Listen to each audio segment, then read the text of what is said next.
I would like to welcome everyone to our program this evening. My name is Ann Daly, and I'm the Director of Education and Public Information here at Historic Geneva, formerly known as the Geneva Historical Society. We have both a virtual and a live audience, so you will see our speakers going back and forth between both versions of the audience. And thank you all for attending in both ways as you feel comfortable. We're very happy to have audiences back in the building again after such a long time, though I know it's also really convenient to sit home in your PJs and watch the videos while you have your cup of coffee. This evening we have Eric Lewis and Emily Oberdorf, and they're both teachers in the Lyons Public School System. And I believe both in English and Eric in social studies. He's come to Rose Hill with his class and they're fantastic. It turns out it's probably about 10 years ago because it's been a long time that we've been here. They've been researching the oldest and mostly Irish burials in St. Patrick's Roman Catholic Cemetery here in Geneva. And tonight they will be sharing a bit of what they have learned about the cemetery and those buried in it in May Her Soul Rest in Peace, Amen, the Irish Immigrants of St. Patrick's Cemetery. Thanks everybody for coming, for joining us online as well. I'm Eric Lewis. Emily Oberdorf. We're both teachers at Lyons, as Ann said. And we had gotten started with some of our research and preservation work at St. Patrick's, actually thanks to Historic Geneva.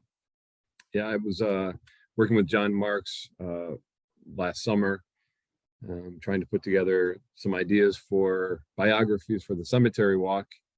And as I was wandering through the cemetery, I noticed there were some missing stones, but it looked like there may have been some missing stones in the rows. And I just happened to stick a stake into the ground and hit a stone. And it was probably about, I don't know, a foot underground. And that just kind of like a light bulb went off over my head, and the rest is history. So we'll just take you through the steps of what we've done and what we found, and some of the other parts of the project that we've been working on.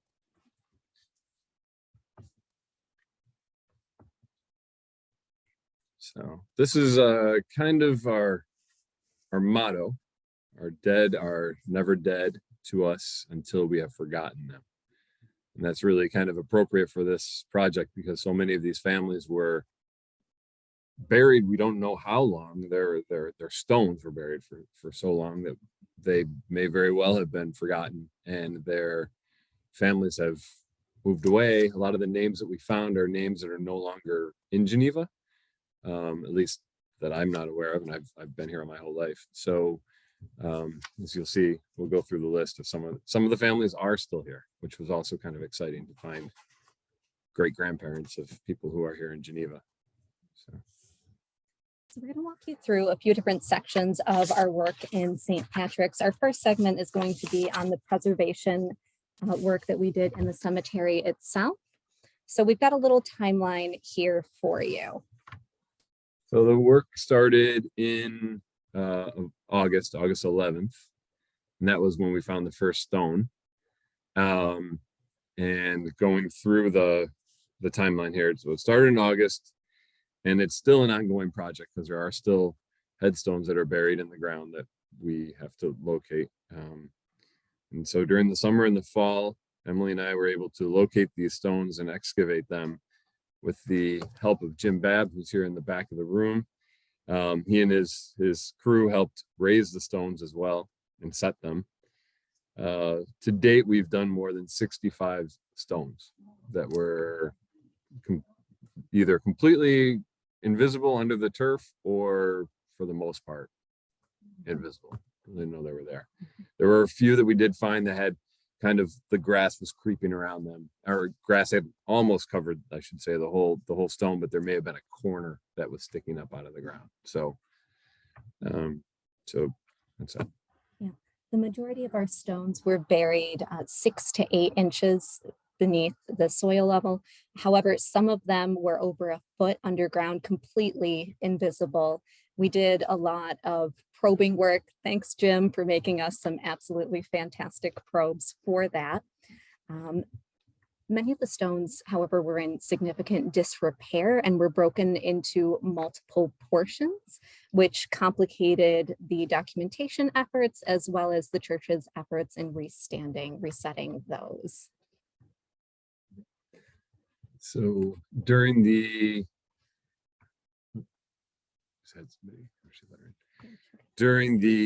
winter months, since the snow fell, we've continued to research by reaching out to organizations both here and in Ireland, actually, and I'll get to that story in a little bit, and family members that are here still in Geneva, like Sally here, and they're all over the country and in Canada. We've actually found living relatives of the people whose stones we found. So it's been interesting.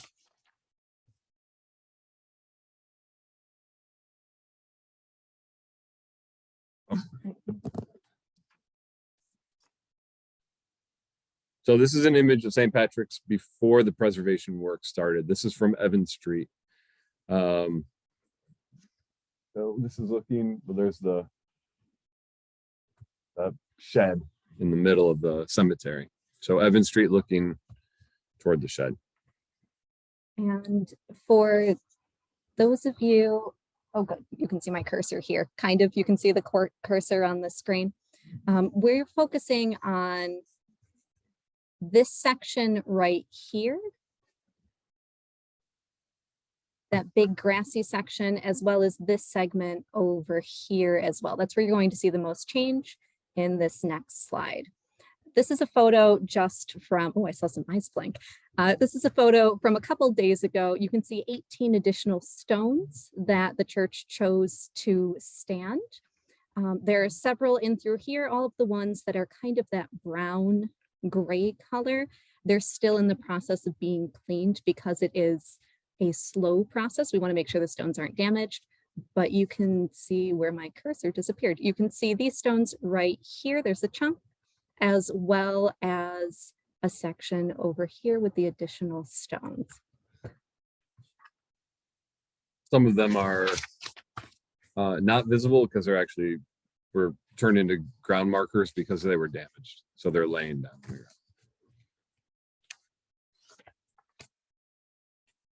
So the 65 stones that were raised or excavated out of the ground, as we were doing this, we noticed that some of the stones had the place of origin in Ireland on the stone itself. And so we decided that before we continued with excavating anything, we would walk the cemetery and document every single stone that had the county or town in Ireland that the family came from. And then we would create a spreadsheet so that we could preserve that information. And people could refer to it. If they wanted to do genealogy, they could go back to that spreadsheet and say, okay, great grandma came from, they didn't know, now they know it came from some place. So we had documented 173 immigrants with a place of origin. And when you include their family members that are buried in the same plot, we have about 300. Some come from 2 different parts of Ireland if they were married here.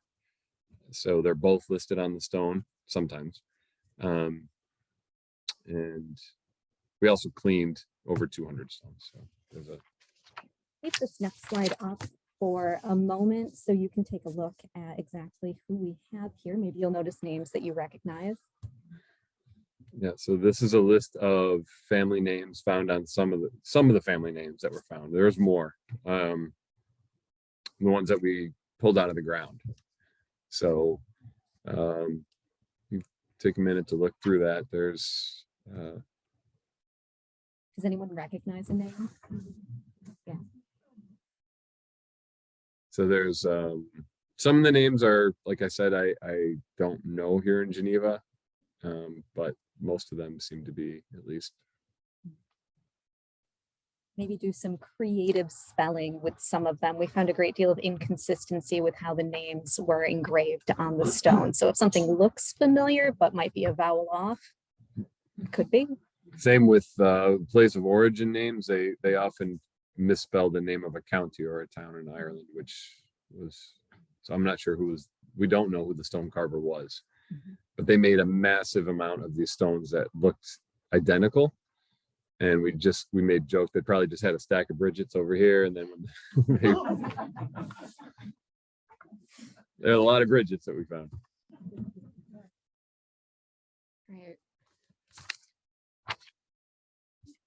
So because we started this with preservation in mind after the initial search for stories for Historic Geneva's graveyard tour, cemetery tour, we realized that the stones really did need some attention. If we were going to dig up so many holes in St. Patrick's, sorry, Jim. Yeah. If we were going to dig up so many holes, we should probably leave things better than we found them, just to respect the stones and the people who are buried there.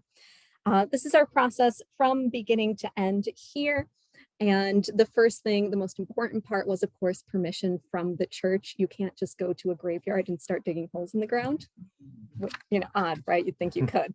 Once we had permission from the church, we did a great deal of searching after we had found some names and general locations for them. And then we moved ourselves into a excavation process, which was slow work. You really didn't want to damage any of the stones, and because many of them were already so degraded, we wanted to preserve what writing could be seen on them.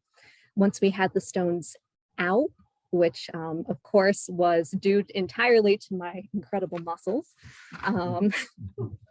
we were able to clean them with a variety of cleaning solutions, including but not limited to Orvis horse soap, fragrance and residue free, along with an anti-biological solution. We prefer D2, and it tends to work over the course of several weeks. It'll continue working for about 2 months, 8 weeks when the weather's warm. When we got toward the end of our season, we noticed a decrease in its efficiency.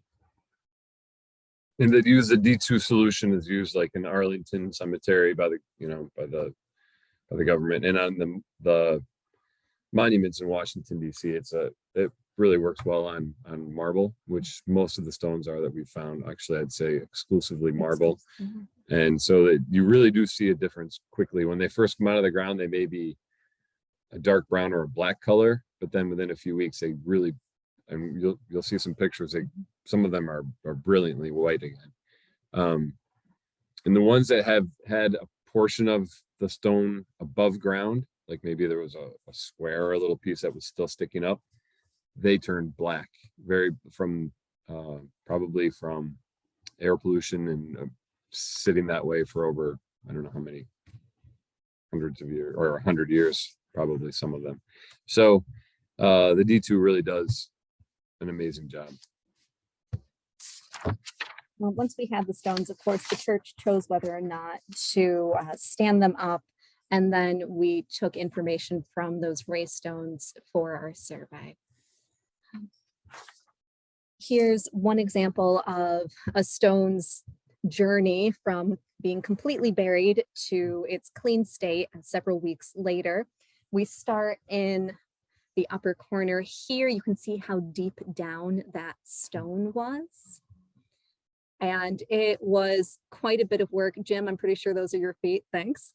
Raising the stone out. Here we actually had 2 stones side by side, James and Mary, a son and a daughter of a family. Interestingly enough, we can't find the wife.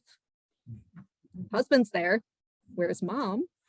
And here's how they came out after their initial clean, and they were ready to be treated with D2, which will work on taking out discoloration. And here they are several weeks later. Yeah, they clean up really quickly, and those are probably the 2 of the best ones that we've got. He was killed. This is James, James and Mary. James died in Oaks Corners in 1870. I think it was 1872 or 1866. I don't remember. But anyway, it was killed by train. There's quite a few. Yeah, the train he was working on, I believe. And that's his sister Mary. She also died very young. And then there's a space and they can't find the stone. And then we found Dad right next to that. So there were 3 of the same family in a row, but we, like Emily said, the mother is nowhere to be found.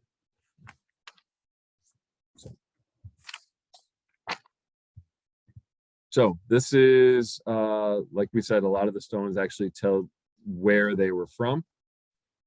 And Emily will tell you a little bit about that.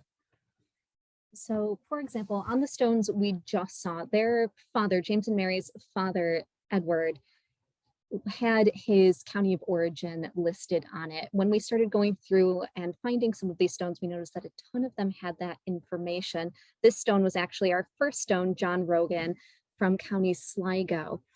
And when we broke down, these are just the most common counties here, we realized that we had quite a significant amount of immigration just in this one cemetery, which was interesting. So in documenting it, this information just shows counties with, what did I pull? 9 or more. We had far more counties represented than this. Yeah, there are 32 counties, and I think we had 23 that were represented. So, so then another step in the process. But back to this really quickly, though. I mean, you do notice that the far western counties are the ones with the highest number of immigrants here, which makes perfect sense. For there were no immigrants from Dublin listed, no immigrants from, it was Louth, which is just north of Dublin, but for the cities in the east, or the counties to the east of the island, very few. And then if you go, so we take John Rogan, for example, and then we go back into the US Census records, and we find out what we can through the census records. So almost every male immigrant that we found were listed as working as laborers or farmers. And a lot of them were actually not in Geneva, but in Phelps, Gorham, Oaks Corners. And they were buried here, probably nearest Catholic cemetery. And then women were listed almost always as keeping house, whether that means keeping their own or somebody else's home. And there are many stones of the Irish immigrants that did not list their birthplace as well. So of course there's going to be a lot more. So County Mayo you have here, there may be an extra 50, but this is what we found from explicit documentation on the stones. So we had 23 of the 32 counties represented, like I said. Western and Southern Ireland, like I also said. County Cork was really numerous. County Mayo up here, I don't know if you get Mayo, Galway, and Clare, kind of the west coast, right along. Kerry and Limerick as well. Right now. So I told you that we use the census records, and some of the methods that we, the research methods that I use most for this project were, I have an account with Ancestry. So to me, that's very accessible and easy to use for the research, but it is limited, especially if you don't have a paid subscription. So there are other, very valuable resources that you can use online, and these are some of them. FamilySearch.org is run by the LDS Church, and they have millions and millions of records that are available for free. The Irish Census of 1901 and 1911 are also very, very, they're great resources for this. In order to use them, you have to know the name of the town and the county that your family comes from. But once you're there, you can really get detailed records. The only thing is with using that, because of the British occupation of Ireland, they only had 2 censuses, 1901 and 1911. Then in 1921, they had the War of Independence, so there was no census at all. So it's a limited snapshot of the population of Ireland at the time, but it's still a great resource. It'll tell you whether your grandparents spoke Irish at home, or obviously what church they belong to. Griffith's valuation is the other one, and that's a list of property records that was maintained by the British, kind of documenting who paid their rent to the landlord at the time and who the landlord was. So that's Griffith's valuation, and like I mentioned, ancestry myself. So with those resources, along with some others that we've not mentioned, we're going to go into a few more detailed biographies for some of the stones that we uncovered. Just as a quick example of how to apply these resources to one of those stones, we had found a Michael Buckley.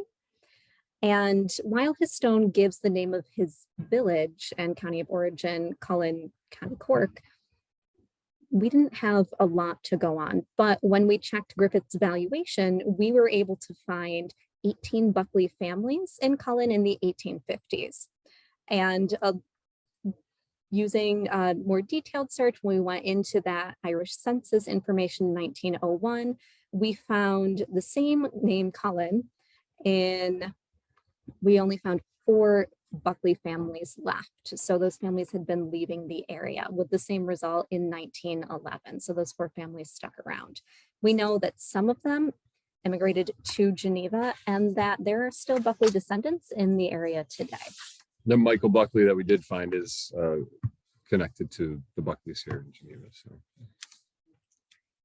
So now we've got 3 detailed ones for you. The first of which is Daniel Corkery. Daniel Corkery. I like this one. I So hope so. this is a little long, so bear with me. But Daniel Corkery, this one kind of stuck out because I'd never heard the last name Corkery before. And he is from Cork.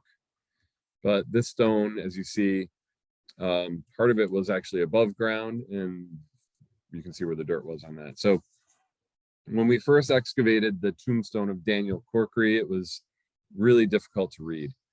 The last name, let's see, and his last name was not one, I'm just going to read right off my script here, guys, sorry. Not one I recognized. We could see the name of the village that he came from, but we were unsure of the spelling because the stone was very dirty and illegible. So I knew that he was from Cork because we could read that. And I kept hitting a dead end when I was doing like ancestry research with him. He just is not in any of our records here. And so I decided that I wanted to know more about this guy. So I went on Facebook and I looked up County Cork, I don't know, a village in County Cork nearby where I thought he may have come from.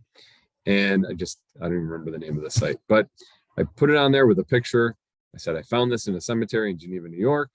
Anybody recognize a name, or especially the name of the village? Because I don't recognize it and I can't really read it.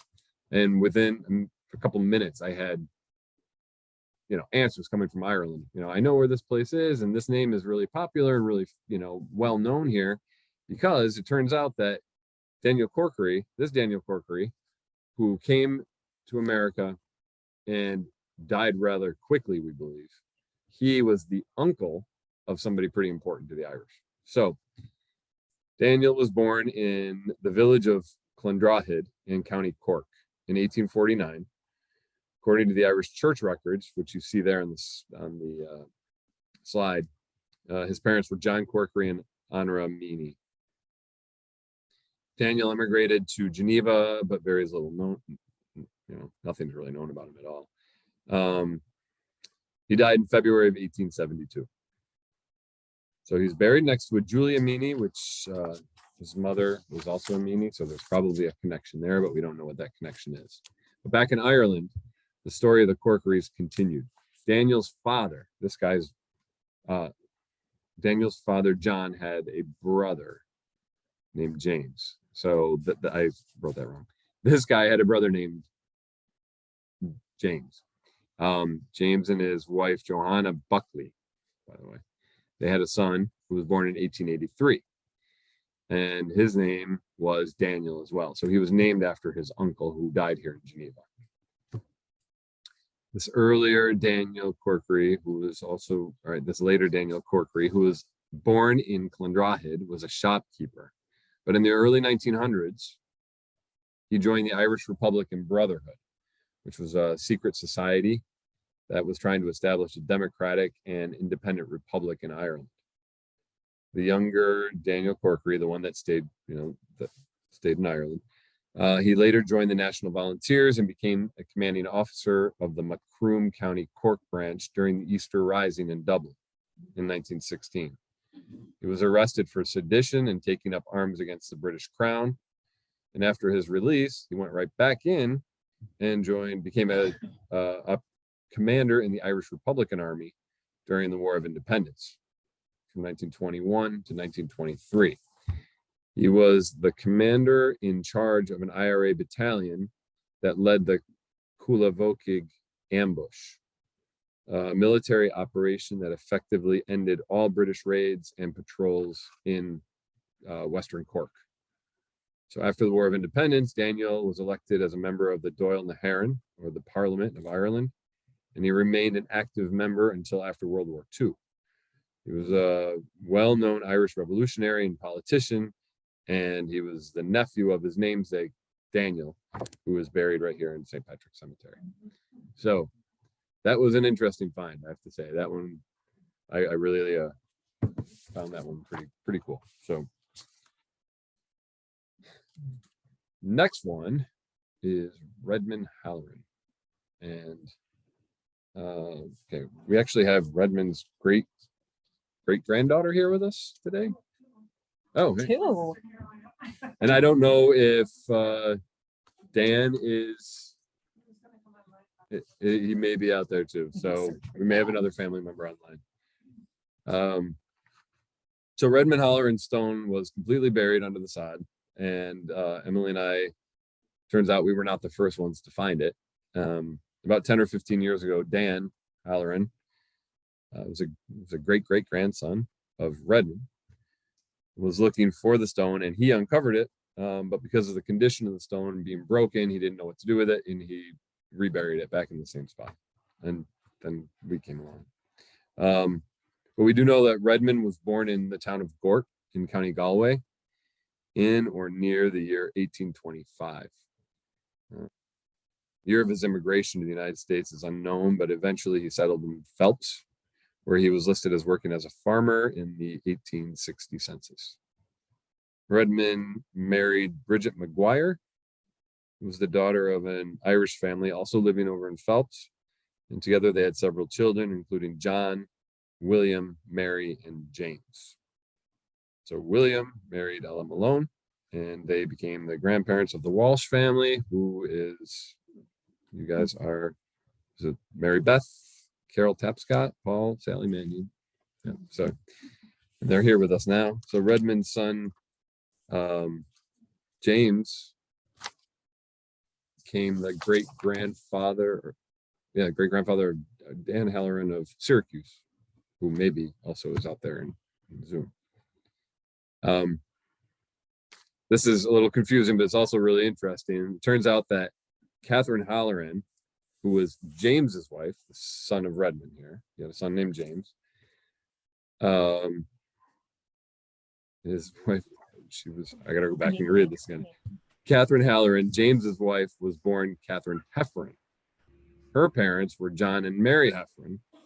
And a few weeks before we found this one, we found on the other end of the cemetery, Mary Heffernan. So we found the other side of the family. And we didn't even know that until Dan told me that. So that was pretty cool.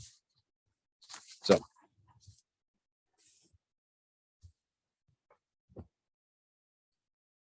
okay.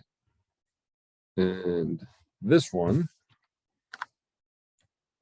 is my great uncle, who I didn't even know existed either. So finding this, but he did die in 1870, so I guess I'm forgiven, but he was back.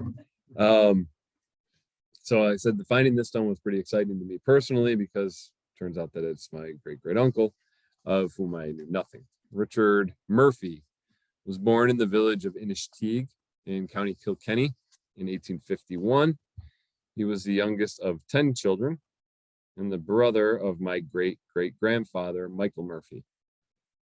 according to the family history written by Michael's daughter, my great aunt Francie, one quote, one Sunday morning while coming home from mass with his sister Johanna, Michael, my father, said, "There are too many of us here. I'll be leaving for America." So Johanna made him promise that once he had the money, he would send for her, which he did. He kept his promise and he sent for her, and also 3 brothers as well. And Richard was the last one to come. He was the youngest in the family. And according to that same family history, father went to New York, quote, father went to New York City to meet Richard and brought him back amid much jubilation. He was a pet to all the others and particularly to his sister Johanna. In a year or two, Richard was dead of tuberculosis. He was only 19. All right. It said inscribed at the bottom of that stone, by the way. It says erected by his sister Johanna. So, and you can see the condition that the stone is in. All right. Yep. All right. For the sake of time, John Dmico. Yeah, I definitely want to do that. We're going to jump over some of our interesting finds for perhaps our most interesting find because it's not there. And he's not Irish. Well, he's there. He's there. So this story is another really interesting, much more recent story too. But this involves Jim Devaney, who's in the back of the room also, and Jim Babb. So while not an Irish immigrant, John Dmico's story was just as intriguing as the other stories that we've been telling. And it says that born just before the end of the First World War, John was killed in action during World War II. He was a member of the 117th Regiment of the 30th Division, Company K. And he lost his life at the Battle of Aachen, the first battle inside of Germany during the World War II. So he died on October 7th, 1944. Just a few months before that, he had been promoted to sergeant. Interestingly, other company notes state that no one was lost on that day, but we do know that that's the date listed of his death. So anyway, why am I bringing this up? Because it turns out that he is buried there. We have 2 or 3 actual newspaper articles from the Geneva Times that talk about his funeral. He died in 1944, was buried in Europe, probably in Germany or possibly in Belgium. But 5 years later, his body was brought back to Geneva. And this on the screen here is the application for his headstone.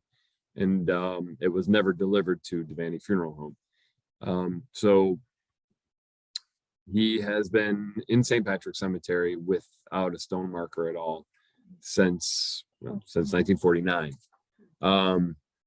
He,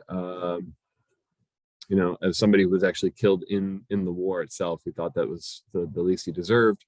So working with Jim, we've, they've taken care of ordering a new stone, and it should be here anytime now, right? So he will get his stone finally.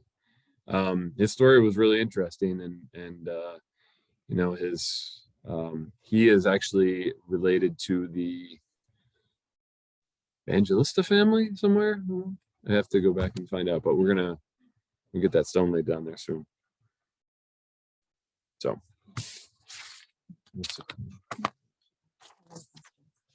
All right. Thank you, Jim. I don't know if we've said your name often enough this presentation. Thanks. Glad you went a few more times.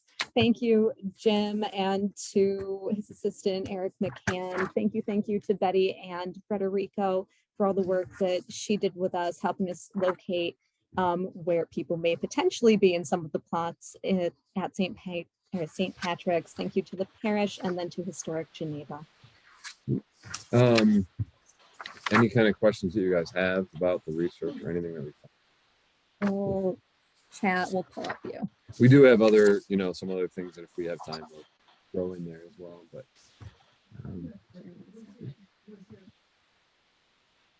yeah.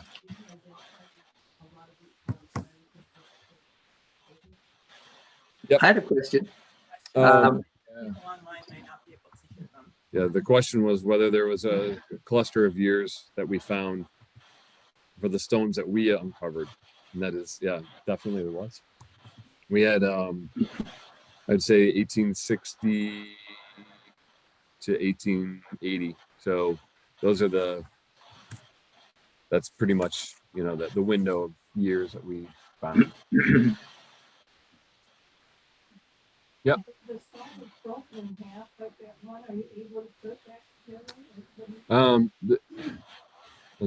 They tried to do that a couple times, where they were concerned it would break it further. So they have, a few of them have had to be put together and then laid on a bed of gravel. So that's the best they can do right now. I mean, there are possibly some of the stones are really, you know, really big, and I'm afraid sometimes you may have to actually drill into the stone itself to, you know, to reinforce it, and that, you know, could cause further damage because of the way they were already cracked. Yeah, quite a few times down here. Oh, yeah. Just in regard to Hank Ronke, Hank Ronke. who has done a lot at Glenwood. Yeah, I'm sorry. I keep people online forgetting to can hear. repeat I didn't mean to forget. Sorry to interrupt. Yep. I had a question. Yep. For Timothy Meany. That's my great grandfather. It says that you found a meaning. Oh, yeah. Several. Yeah. Good, because I think that's his whole family. Oh, okay. We found yeah, we found the Julia Meany and Yes. several others. Yeah, so they are. We have, We can pull up yeah, that. and we have to repeat the question. Sorry, And Larry Campbell has a question. Larry Campbell. Yes, here. The question is, an early slide had how many from each county Mhm. you found, and there was a green and I don't know, maybe a gray line. What's distinguishing you there? And also in the map that you had of Ireland, there was two different shades of green and then one not green at all. What do those colors mean? Repeat that, 'cause I don't Yeah, know. so the questions were the breakdown of the counties in Ireland. We had two different colors. That just represents the two different sections of the cemetery, Old 1 and Old 2. And then the county map was just, I think it was just there was some of that was white. It was just so, I don't think there was any rhyme or reason. No Not significance. for us, at least. Thank Those you. are just different. Those are different regions in Ireland. That's what they are. Yeah, there's like Connaught in the west, and you know, Yeah. yeah. So there's somebody asked, had the stones fallen over and then been covered with dirt? Yeah, we think that's probably exactly what happened years and years and years ago, and they sank after the ground got wet, and then people mowed the lawn, and you know, they just gradually disappeared. Very strange, like for so many of them to disappear that way, but there were. Can you, yes. Writing? How were the stones repaired and reset? So the stones, the ones that were complete, we worked with Jim. He's the one that does the resetting, who cements them back into the ground. I'm not being very technical here what he does, but they're The same with the markers that have broke. All of them go back to cement. They're all pre-drilled with a wooden dowel and pushed back together, epoxy.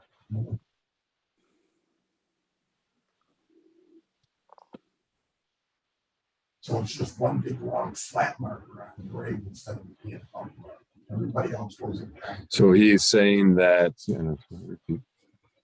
So what Jim was saying was that whether the stones are broken or if they're just being set onto the ground, they are set into concrete. The raised stones, Jim, you told us what, 36 inches, 36 inches down. Got it, Jim. The 30. Roman stone was the biggest stone. There's 3 guys to get that out of the. You know, we found another one about this thick when we were out there. So the stones that are raised, they dig down 36 inches to get below the frost line, so the stones won't wiggle with any of that winter weather coming in and frost wedging. But stones that are set flat are put into concrete. It's just what the church decided was the best method considering the state of the stones. Someone wanted to help with the project. Who do they contact? They can contact either one of us. We can give you that information at, at the end of or Yes, send it out. I would say for people online, just email us at Historic Geneva and we can put you in touch. Okay. info@historicgeneva.org. Yeah, because we could always use more volunteers. Hey, Jim, if someone wanted to purchase a base stone, what can you suggest? Versus a base stone to go beneath Redmond. It's a good question, Jim. We need to know its foundation. We can- Foundation, I can't tell you that. You gotta go to a monument company. A Ginger monument Halloran. company. So yeah, so if I wanted to purchase a base stone to go beneath, I see what you mean, underneath the actual tombstone that it could lay on top of. Monument. Yeah, Monument we could, company. we can we can figure that out afterwards and get that message to you guys. Any other questions from in here about the?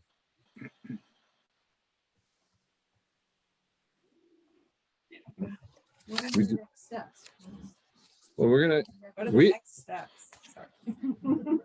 we've talked about wanting to do this in more, a lot of the other places, not like the Catholic cemetery necessarily, but there's so many abandoned rundown cemeteries in rural areas around this, that this is really an interesting project. And, Yates County, Penn Yan, between here and Lyons, anywhere, I drive by a number of really neglected cemeteries every day. So they're out there. I mean, there are, I don't know, it would just be a nice thing to be able to put together a group that's interested in this. But also, like at St. Patrick's, to continue what we're doing, we do still have more stones to uncover and to document. So we do have that database, the spreadsheet available here. So if you want, while you're the people that are here, and we can share some of that with you, so you can see what it looks like and some of that information that we collected. Any other questions? You didn't mention the potato famine, but doesn't that coordinate with? Yeah, it would probably be most of the immigrants that we found. That I should also say that most of them were very young, in their 20s to 40s. We had talked about, like, I did do a little research on how most of them may have died. A lot of the diseases that were common in that time. Tuberculosis was very common. There was a diphtheria pandemic, or epidemic, I should say, 1872, 79. Cholera was also a problem. And so that's how these people, a lot of them, the younger ones most likely died. You can't tell always at what year they arrived here, but since the ones that we found died in the 1860s to 1880 at the very latest, most of them probably came post-famine in Ireland, because that ended in 1847, 1848. So, and since they were already so young when they died, so. I'm sorry. There's St. Mary's as well, which is out on Preemption Road. Yeah, this is the oldest one though. When was St. Patrick's started? That might come to the question of the famine. 1842, I believe, 1848. I don't know if Jim has any. Yeah, it was early. St. Mary's died in 1948. The question was, what year St. Patrick's was founded, and it was 1830s or 1840s. So it was established before the church itself. Yeah. Before St. Francis. Okay. Oh, 32. Hmm. You said St. Francis was established in 1832, and then the cemetery was shortly after.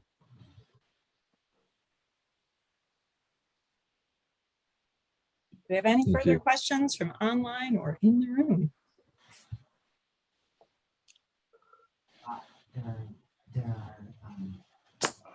There are graves from families outside Geneva. Yeah, the question was whether Go on. that there were graves from people outside of Geneva, and the answer is yeah, there were from some of the farming communities around Gorham, Oaks Corners, Phelps.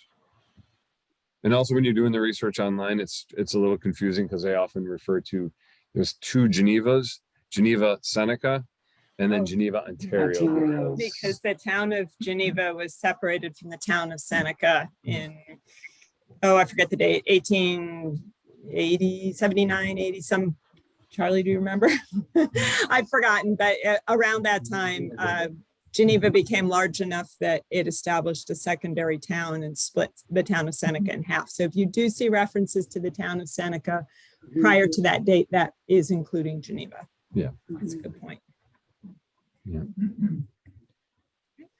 I'm going to stand Is behind it you. possible to have the Oh, yeah. spreadsheet available online? Sure. What I would say is any resources that you want to share with the folks online, we have their email addresses and we can send it out with our concluding survey and thanking people for attending. We do have that capability.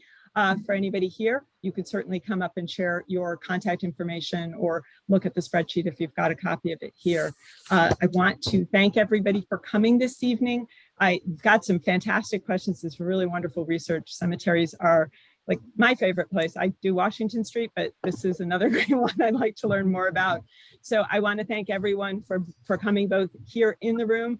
You're certainly welcome to stay a little bit longer if you have more questions. And everybody online, thank you also for joining us tonight from wherever you are. And we hope to see you again at our April lecture on the 12th. Thank you so much for coming.